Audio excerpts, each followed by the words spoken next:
몇 년 전에 어머니 생신을 준비하면서 어머니께 드릴 선물을 고민했습니다.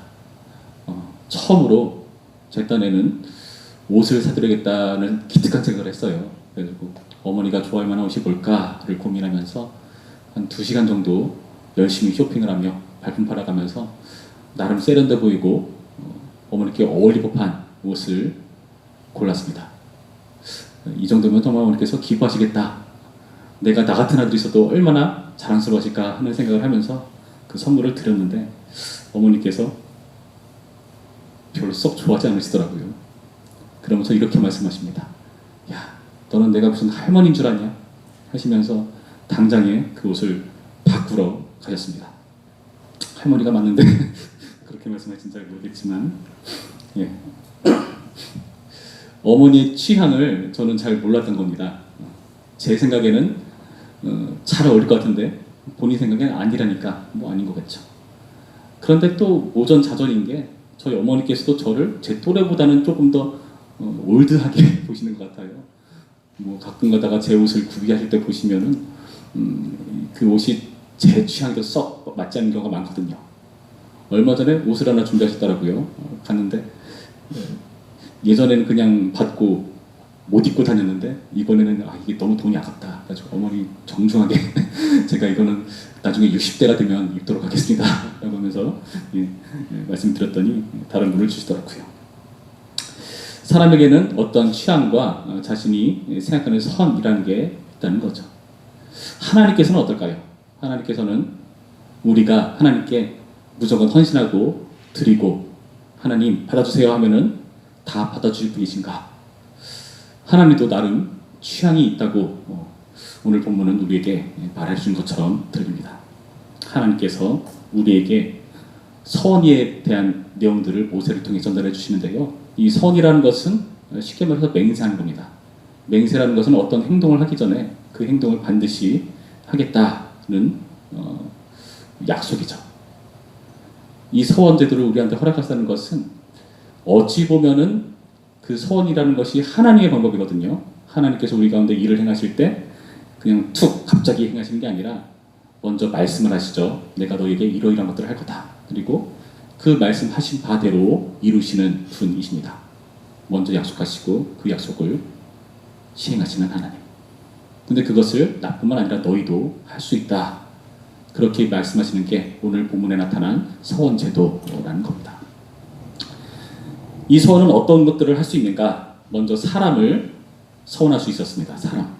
자신을 드리거나 자신의 자녀를 드리거나 등등 하나님께 사람을 드릴 수 있었습니다. 근데 사람을 준다는 것, 사람을 바친다는 것은 이방 종교 그 당시 풍습을 따른다면은 아마 인신제사를 말하는 거겠죠. 근데 우리 하나님은 그렇게까지 잔인한 분은 아니시고 하나님께 사람을 바친다는 것은 하나님께 헌신하는 일을 하겠다는 의미이기도 하죠. 그래서 성전에서 봉사하는 일, 이 당시는 성막이겠죠. 성막에서 봉사하는 일을 하나님께 서원하는 겁니다. 그런데 그 서원을 한다는 것, 여기에 이상하게도 어떠한 차이가 있다는 것을 우리는 볼 수가 있어요. 3절부터 7절까지의 말씀을 쭉 보시면 나이에 따라서 성별에 따라서 하나님께 드리는 게 달라집니다. 그 성전에서 일하는 것은요, 사실 특별한 사람만 할 수 있는 일이거든요. 제사장들, 레위인들만 할 수가 있었죠. 그래서 대부분의 경우는 레위인과 제사장인 경우는 성전에서 봉사할 수가 없어요. 아주 특이한 케이스들이 있긴 합니다. 뭐 사무엘처럼요. 그런데 대부분은 그렇습니다. 그러니까 이들이 하나님께 헌신하고 싶어도 그렇게 할 수 없으니까 사람을 드린다는 의미를 그 사람에 상응하는 값을 드린 거예요. 그 차이가 여기 나타나 있습니다. 이상하게도 젊은 사람일수록 너무 어리거나 많으면 안 돼요. 젊은 사람일수록 값이 비싸고요. 남자일수록 비쌉니다. 남녀 차별이냐? 나이별로 차별하는 거냐 싶기도 한데 원래 그 당시 의미는 그런 의미가 아니라 노동력에 따른 가치를 환산한 거예요. 그 당시 종에게 매겨지는 값이었습니다. 성전에서 일한다는 것도 어떻게 보면 하나님의 일을 하는 거잖아요. 그러니까 하나님의 종으로 일하는 거죠. 그러니까 종으로 자신을 바치는 거니까 그 당시 종의 가격으로 매기는 겁니다. 그리고 그 성전 일이라는 게 사실 굉장히 물리적인 힘이 많이 동원되는 일이에요. 하나님의 임재가 떠날 때마다 그 성막을 다 걷어가지고 들고 달라야 되잖아요. 그 힘도 세야 되고 건장해야 됩니다. 그래서 여기 보시면은 20대부터 60대까지 가장 일을 잘할 수 있는 그 나이대 그 사람들 같은 경우는 50세겔로 소환할 수 있다라고 말합니다. 그 외에는 나이에 따라서 성물에 따라서 차이가 있는 거죠. 근데 볼까요? 여기서 이 세겔이라는 것은 사실 물론 차이가 있긴 하지만은 아무리 적은 세겔이랄지라도 굉장히 큰 금액입니다. 1세겔이 일반적인 사람 한 달치 봉급이었거든요. 근데 20세에서 60대까지 50세겔을 바친다? 그거 얼마입니까? 저는 잘 계산이 빨리 안 되지만은 굉장히 큰 금액이죠. 이 말은 다시 말해서 무슨 의미냐 하면 선을 한다는 것은 만만치 않은 일이라는 겁니다. 하나님께 내가 드리고 싶어서 다 드리는 게 아니라 하나님께서 우리에게 바치려면 이 정도까지는 바쳐야 돼 하는 선이라는 게 있다는 거죠. 놀랍지 않습니까? 무조건 다 될 줄 알았는데 하나님은 아니야 더 해야 돼 이렇게 말씀하시는 분이세요. 근데 의문을 제기할 만한 게 그게 뭔 소리냐, 그 아래 보니까 가난한 사람도 서원할 수 있지 않느냐. 8절 말씀이죠. 그러나 서원자가 가난하여 네가 정한 값을 감당하지 못하겠으면 그를 제사장 앞으로 데리고 갈 것이요 제사장은 그 값을 정하되 그 서원자의 형편대로 값을 정할지니라. 가난해도 서원할 수가 있습니다. 한번 이 당시 시대로 돌아가서 생각할 거예요. 여기 우리 모두가 이 당시 이스라엘 백성들입니다. 옆에 있는 사람 다 선을 했어요. 나만 안 하고 있어요. 근데 선을 하자니 너무 값이 비싸요. 나는 형편이 좋지 않아요. 근데 나만 하니까 나는 서원을 하고 싶은데 안 하면 뭔가 좀 뒤처지는 것 같고 눈치 보이는 것 같고 분위기상도 좀 어색하고 여러 가지 이유가 있겠죠. 그래서 서원을 하는데 아무리 형편이랄지라도 잘 보시기 바랍니다. 그 형편대로 값을 정하는 걸 자기가 하는 게 아닙니다. 누가 그 값을 정해주죠? 8절 말씀 자세히 보시면 제사장이 서원자의 형편대로 값을 정한다고 합니다. 생각해 볼까요? 내 옆에 뭐 김 집사, 이 집사, 뭐 누구 권사는 다 이만큼 했어. 근데 나는 이렇게 값을 밝히긴 조금 부끄러우니까 이 정도만 해야지. 난 이 정도면 된다고 생각해라고 하는데 제사장이 봤는데 당신은 좀 더 할 수 있을 것 같은데요? 라고 말하는 겁니다. 혹은 당신 지나치게 많이 했는데요. 좀 줄여서 하시죠. 이렇게 말하는 거예요. 여러분 이것을 보시면 선이라는 게 생각보다 쉽지가 않다는 것을 우리가 알 수 있죠. 나의 생각과 나의 뜻대로 마음껏 하는 게 아니라 어떤 기준이 있다는 겁니다. 하나님이 정해준 기준, 제사장이 그 형편을 잘 헤아려서 정해주는 기준. 여러분 연말이 되면은 일할 사람을 막 선정합니다. 여러분 마음 가운데 나는 이런 일을 봉사하고 싶어. 혹은 올해 너무 고생했으니까 내년은 한번 쉬자. 등등 여러 가지 생각할 수가 있어요. 근데 꼭 교회에서는 저한테 뭔가를 하라고 요구를 하죠. 근데 이상하게도 내가 정말 하고 싶은 일보다는 어떨 때는 남들 다 하기 싫어하는 일, 나랑 별로 맞지 않는 것 같은 일을 요구할 때가 있어요. 여러분 어떻게 생각하십니까? 오늘의 본문같이 우리가 생각할 필요가 있다는 거죠.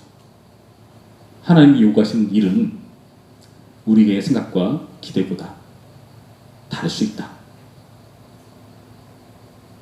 나는 나의 수준을, 나의 형편을 객관적으로 볼 수 없지만 나의 형편을 객관적으로 헤아리시는 하나님께서는 교회를 통해서, 제사장을 통해서 우리에게 어떤 일들을 요구하시는 분이시다.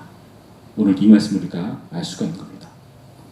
여러분 그래서 이러한 선을 할 때 자신의 형편을 객관적으로 봐야 되고 만만하게 참여할 수 있는 일이 아니라는 것을 자세히 보셔야 됩니다.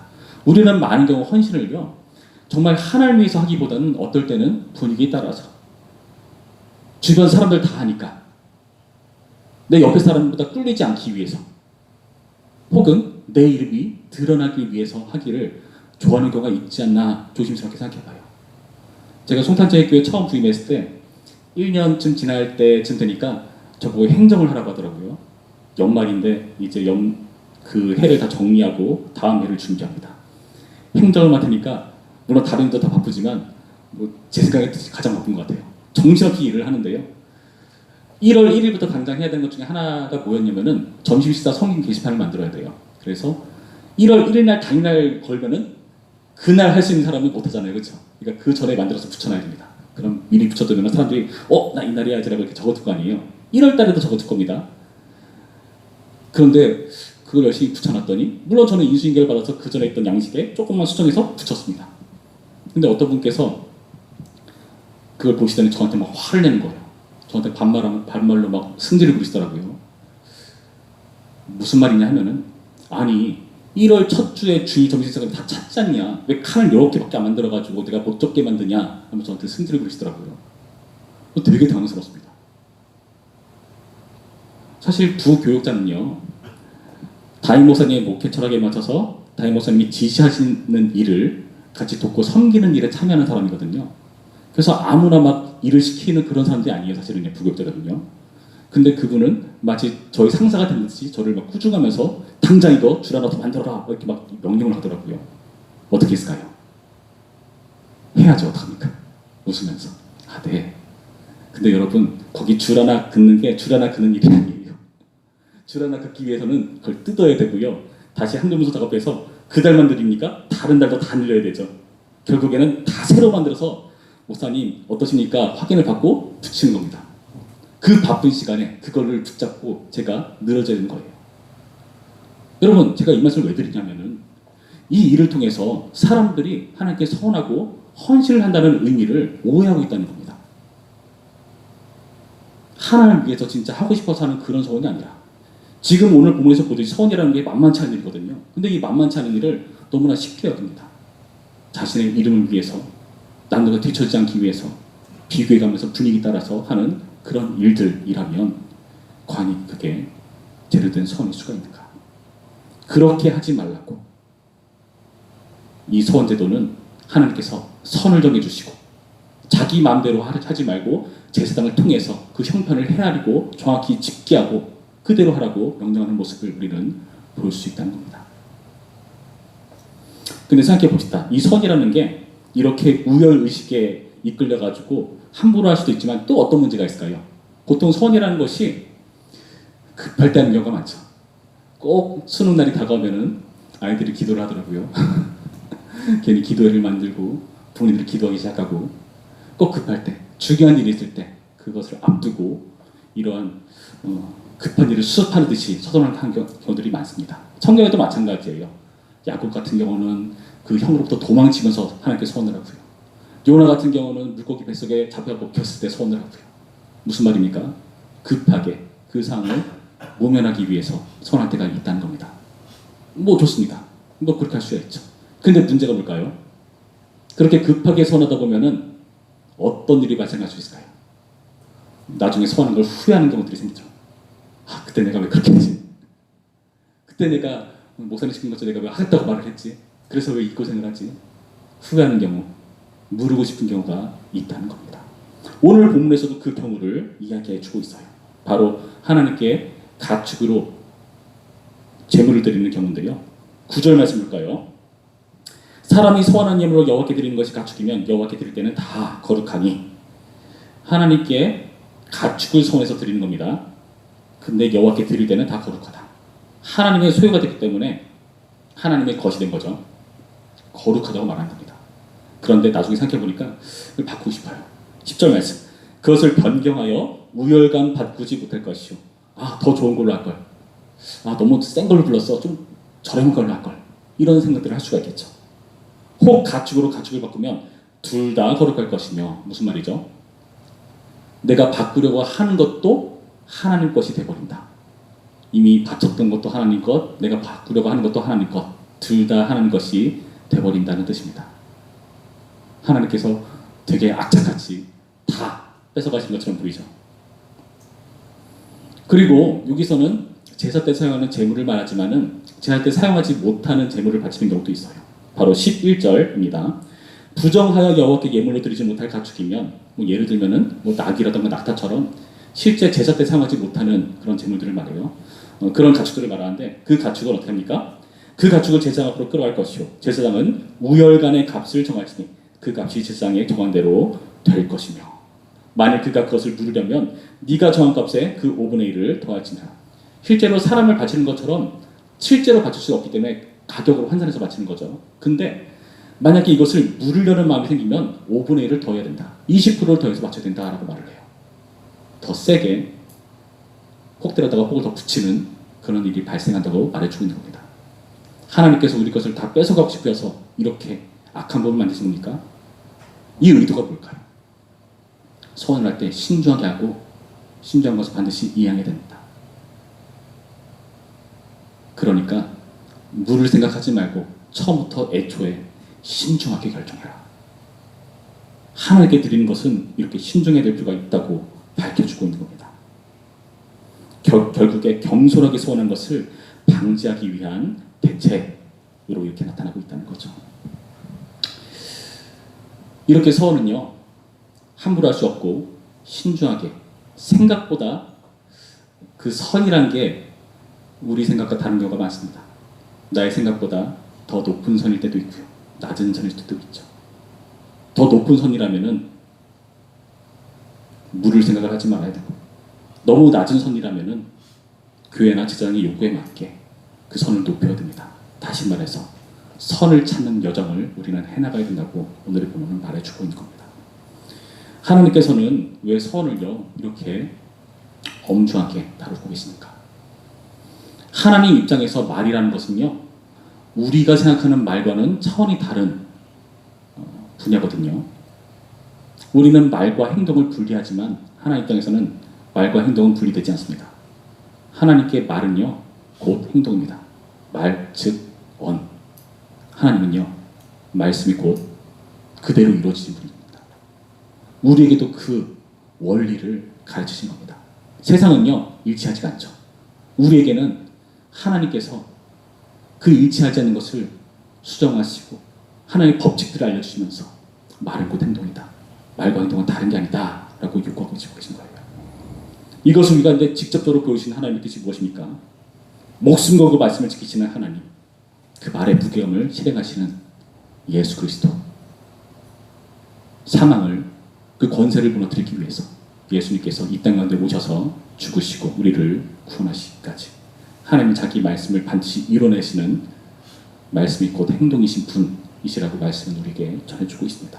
그 말의 무게감을 우리 가운데 느끼고 간직하라는 의미입니다. 여러분, 근데 우리는요 이 말의 무게감을 놓칩니다. 말의 무게감보다 나의 자존감, 나의 우월의식, 여러 가지 것들이 작용해서 또는 급한 일을 수습하고자 이 서원을 하는 경우들이 있습니다. 신약에도 있었죠. 어떤 분이 있었냐면은 아나니아와 삽비라라는 사람이 있었습니다.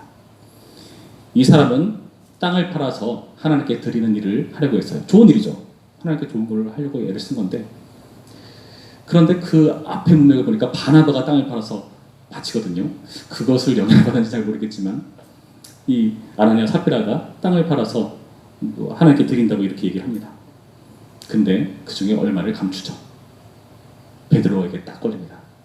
베드로가 이들에게 뭐라고 책망하냐면은 너희가 하나님께 거짓말했다 라고 말을 해요. 그 말을 듣자마자 죽습니다.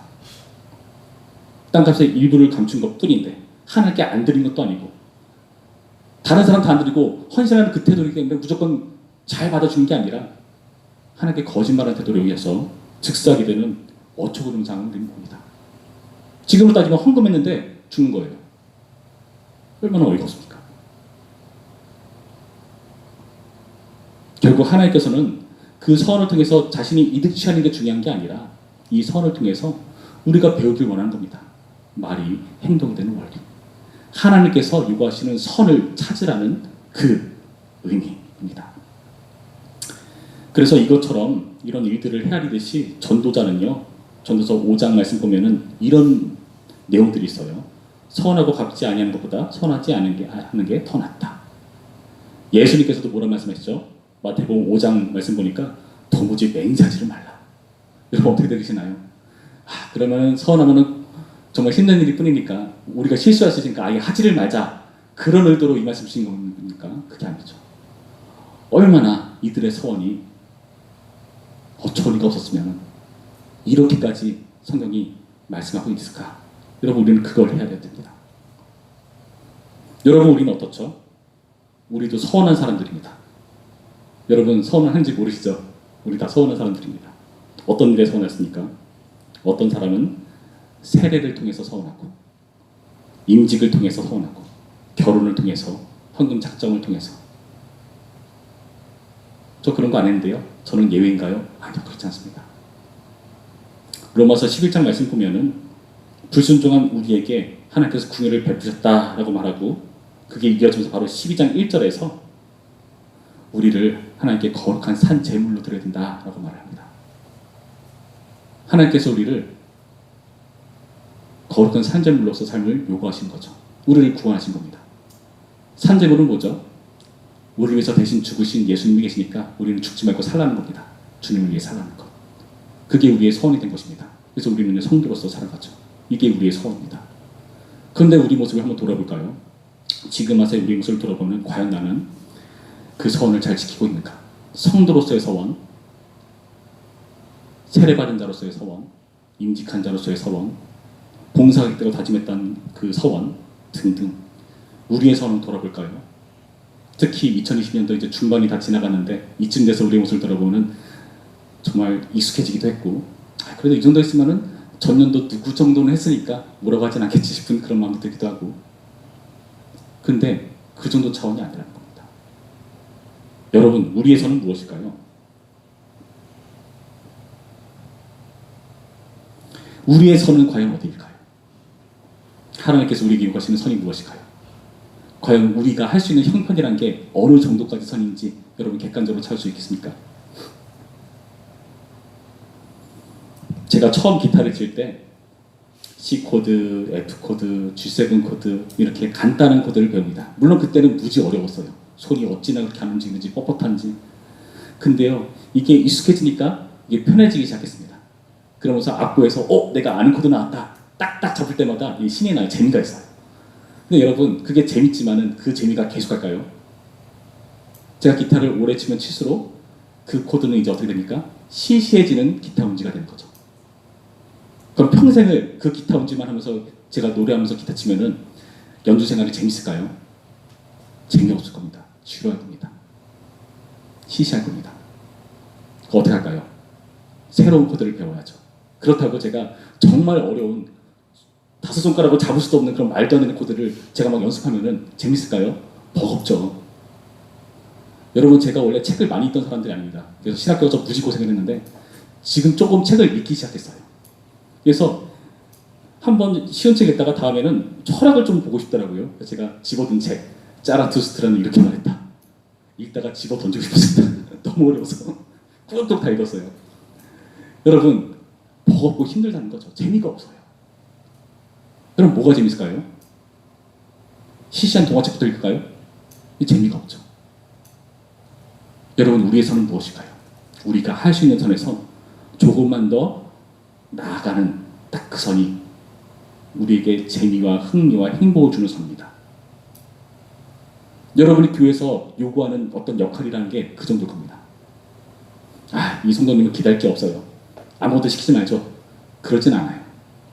누구나 교회에서 어떤 사람에게 임무를 맡길 때 어느 정도 선까지는 그래도 할 수 있겠지라는 기대감을 가지고 일을 맡깁니다. 내가 1단계다. 그때 3단계는 좀 느리다. 그럼 교회가 2단계를 요구하죠. 1단계 아래로는 요구 안 합니다. 그렇지 않습니까? 여러분, 근데요, 그 2단계가 내 생각에는 나에게 좀 버거운데요, 힘든데요? 아니요. 교회에서 그것을 고려하고 목사님이 기도하면서 상의하면서 당에서 논의하면서 결정해서 일을 맡긴다는 것은 그 사람에게 그 2단계 정도를 요구한다는 거예요. 그리고 그것을 해나갈 때에 3단계까지 안 맡겨요. 걱정 마세요. 2단계를 하면서 배우는 겁니다. 1단계 때가 지루하고 시시하고 정말 구태의연했는데 2단계쯤 가니까 그 생활이 재밌어지네. 나는 그래 다 했던 거야. 다 아는 거야. 이번에 또 새로운 게 있네. 여러분, 그런 과정을 통해서 우리가 선을 조금씩 밟아가는 겁니다. 하나님께서 우리보다 더 잘 아세요. 우리의 형편을 가장 잘 아세요. 초등학교 1학년 때 고사 문제 풀려가지 않으세요. 그러나 중학교 3학년에게 중학교 2학년, 1학년 문제 풀라고는 안 하십니다. 하나님께서. 왜요?